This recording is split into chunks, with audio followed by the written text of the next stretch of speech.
বিভিন্ন এলাকাতে আওয়ামী লীগের মিছিল হচ্ছে। একেবারে ঝড়ের গতিতে ঝটিকা মিছিল। সবচেয়ে আশ্চর্যের ব্যাপার হলো যে এই মিছিলগুলো ক্রমশ ঘন ঘন হচ্ছে এবং মিছিল আর আকার বেড়ে যাচ্ছে। আজ থেকে ৩ মাস আগে যদি আপনি চিন্তা করেন, তাহলে গুলিস্তানে একটা মিছিল করতে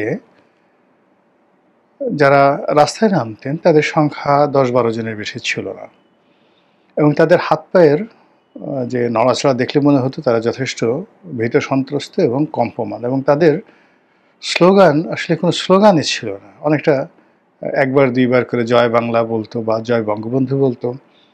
শেখ হাসিনার নাম ৩ মাস আগে আসলে এভাবে শোনা যায়নি, কিন্তু ইদানিংকালে যেটা দেখা যাচ্ছে যে একদিন দুই দিন পরপরই ঢাকার রাজপথে মিছিল হচ্ছে, দেশের অনেক গুরুত্বপূর্ণ স্থানে আওয়ামী লীগের মিছিল হচ্ছে এবং সেখানে অনেকটা জঙ্গি কায়দায় শেখ হাসিনাকে উদ্দেশ্য করে তাকে স্বাগত জানিয়ে যেভাবে আওয়ামী লীগের মিছিল, আওয়ামী লীগ যখন ক্ষমতায় ছিল তার চেয়ে ঝড়ো গতিতে এখন মিছিল করার চেষ্টা করা হচ্ছে।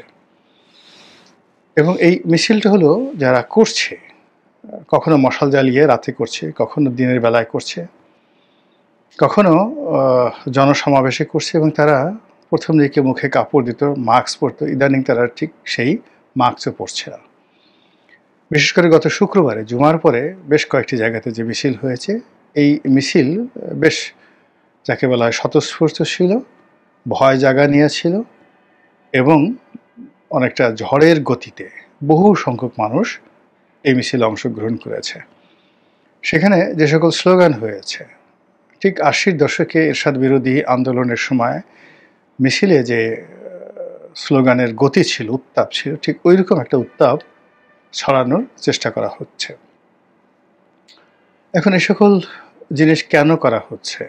আওয়ামী লীগ কি খুব দ্রুত রাজনীতিতে ফিরে আসছে? শেখ হাসিনা কি বাংলাদেশে টুস করে ঢুকে পড়বেন? কিংবা তিনি কি সামনের নির্বাচনে অংশগ্রহণ করবেন অথবা নির্বাচন বানচালের চেষ্টা করবেন বা করছেন? ভারত আওয়ামী লীগকে নিয়ে কী চিন্তা ভাবনা করছে?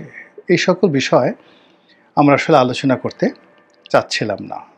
প্রথম থেকে আমার ব্যক্তিগতভাবে মনে হয়েছে এবং এখনও মনে না হওয়ার কোনো কারণ নেই। সেটা হলো যে সাধারণত যারা এভাবে পরাজিত হয়, রাজনৈতিকভাবে পরাজিত হয়, খুব একেবারে ব্যতিক্রম যদি কোনো ঘটনা না ঘটে তাহলে তাদের ফিরে আসার সম্ভাবনা নাই বললেই চলে, বা ফিরে এলো বহু বছর পরে তারা রাজনীতিতে পুনর্বাসিত হয়। আর আমাদের দেশের যে রাজনীতি, সেই আমাদের দেশের রাজনীতিতে কোনো একটি বড় রাজনৈতিক দল যখন অধঃপতিত অবস্থায় পড়ে তখন সেখান থেকে আসলে ফিরে আসে না। আমাদের দেশে মাওলানা আব্দুল হামিদ খান ভাসানীর যে রাজনৈতিক দল, সেই রাজনৈতিক দলের পরাজয় দেখেছি, ন্যাশনাল আওয়ামী পার্টি বা ন্যাপ। মুসলিম লীগের পতন আমরা দেখেছি, আর ঘুরে দাঁড়াতে পারেনি।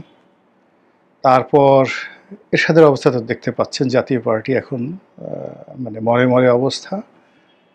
এর বাইরেও আরেকটি খুব বড় পার্টি ছিল আমাদের দেশে, খেলাফতে রব্বানী পার্টি।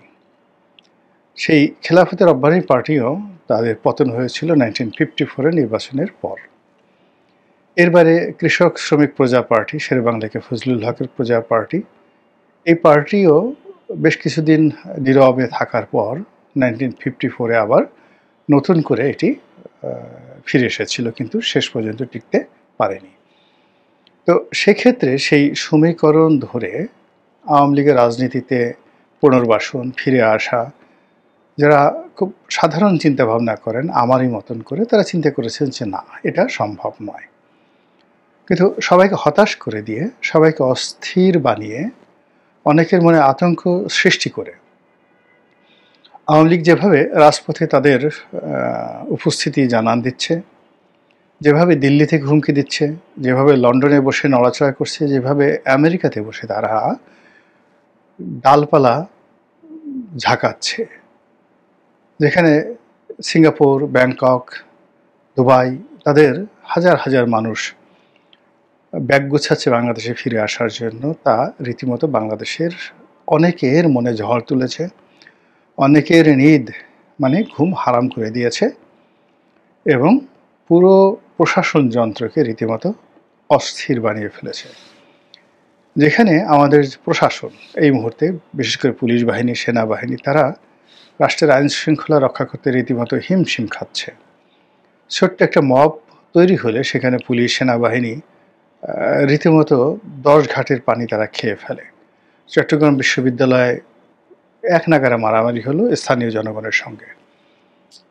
তো সেখানে ঘটনা ঘটার অনেক পরে সেখানে পুলিশ গেল বা মিলিটারি গেল। ইতিমধ্যে টিচাররা কান্নাকাটি করলো, ছাত্ররা কান্নাকাটি করলো, কিন্তু পুলিশ এবং সেনাবাহিনী গিয়ে পরিস্থিতি নিয়ন্ত্রণে আনবে এরকম একটা পরিস্থিতি সেখানে তৈরি হলো না।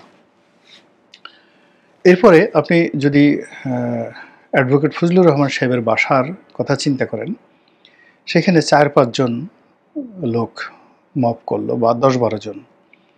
তো সেই মবের সময়টিতে সেনাবাহিনী আসলেন, তারা দাঁড়িয়ে দেখলেন, তারপরে পুলিশ আসলেন, পুলিশের কর্মা যারা কর্মকর্তা তারা মবকারীদেরকে খুব বুঝালেন, নানাভাবে বুঝালেন যে বাবারে সোনারে, আমরা তোমার বাবার মতো এই ভাষায় আসলে গালাগালি করে না, এই সমস্ত সাউয়া মাউয়া এগুলো বলা ঠলা আসলে ঠিক না, এটা কোনো ভদ্রজনের ভাষা না, তোমরা যদি এই ভাষায় গালাগালি করো আমরা আসলে মুখ দেখাবো কি করে। কিন্তু তারা ঠিক সেই কথা শুনলো না। তো যাই হোক, তো এরকম একটা ছোটোখাটো মব নিয়ে আমাদের দেশে যা কিছু হচ্ছে, এবং সর্বশেষ যে সবচেয়ে যাকে বলা হয় বিব্রতকর যে মবটি, সেটা হলো রাজবাড়ির গোয়ালন্দে নুরা পাগলার মব। তো নুরা পাগলার কবরের সঙ্গে যে আচরণ করা হলো, তার লাশের সঙ্গে যে নির্মমতা দেখানো হলো, এটা প্রশাসন পারেনি। অনেক চেষ্টা করেছে পুলিশের গাড়ি ঘোড়া ভেঙে একদম চুরমার করে দেওয়া হয়েছে। তারপর জাতীয় পার্টির অফিস রক্ষা করার জন্য প্রশাসন সর্বোচ্চ চেষ্টা করল। তারা নুরুল হক নুরুকে খুব বেদম প্রহার করলো। তারপর গণ অধিকার পরিষদের অফিস, সেখানে তারা বলতে গেলে ভাঙচুর না করলেও ঠিক সেই অফিসে প্রশাসনের কর্তা ব্যক্তিরা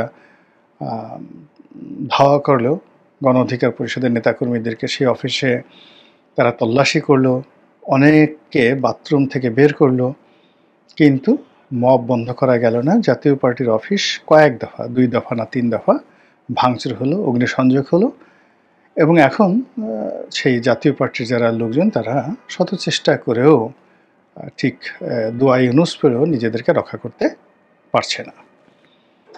অন্যদিকে কয়েকদিন আগে 71 মঞ্চ নামে একটি সংগঠন, তারা যে রিপোর্টার্স ইউনিটিতে একটি সেমিনার আয়োজন করেছিল, সেখান থেকে 17 জনকে গ্রেপ্তার করে নিয়ে গেছে পুলিশ।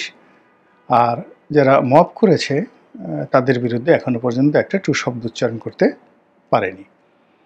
সর্বশেষ আজকের এই ভিডিও যখন করছি, তখন বঙ্গবীর কাদের সিদ্দিকীর টাঙ্গাইলের বাড়িতে কে বা কারা মব করেছে, হামলা করেছে, তার বাড়ির গ্লাসগুলো ভেঙে দিয়েছে, তার গাড়ির গ্লাস ভেঙে দিয়েছে, এবং টাঙ্গাইলের মতো জেলা শহরে যেখানে সিদ্দিকী পরিবারের রাজত্ব অর্ধ শতাব্দীর চেয়েও বেশি সময় ধরে, তারও বেশি, সেই 1960 থেকে যখন লতিফ সিদ্দিকী ওই অঞ্চলে টাঙ্গাইল, সিরাজগঞ্জ, জামালপুর, তারপর নেত্রকোনা, ওই অঞ্চলগুলোতে যখন একচেটিয়া কিশোরগঞ্জ তাদের রাজনৈতিক আধিপত্য ছিল, লতিফ সিদ্দিকীর আধিপত্য, সেই কাদেরিয়া বাহিনীর আধিপত্য, মুক্তিযুদ্ধ পরবর্তী সময় সিদ্দিকী পরিবারের আধিপত্য, সব মিলিয়ে কত বছর, 1960 সন ধরেন, 1960 থেকে আজ অবধি।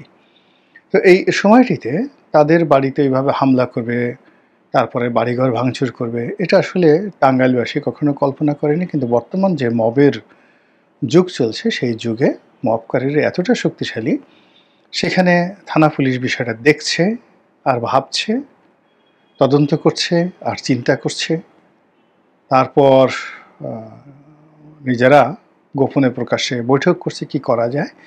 তো এরকম একটি সামাজিক চিত্র, রাজনৈতিক চিত্র, অর্থনৈতিক চিত্র, যেখানে দোদুল্যমান